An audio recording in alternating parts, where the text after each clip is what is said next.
Hey there, today we're going to look at how to fix Android phone stuck on headphone mode.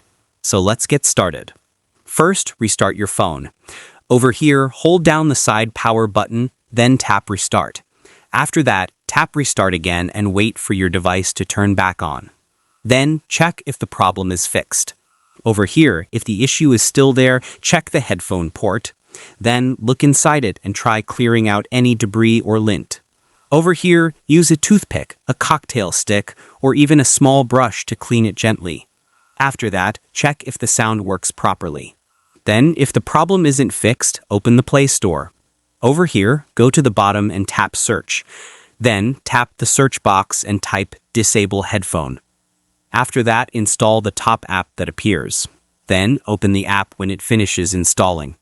Over here, select Speaker, then tap Test Sound. After that, check if the sound comes through the speakers properly, and hopefully this fixes the issue. And that wraps it up. Appreciate you watching. See you in the next.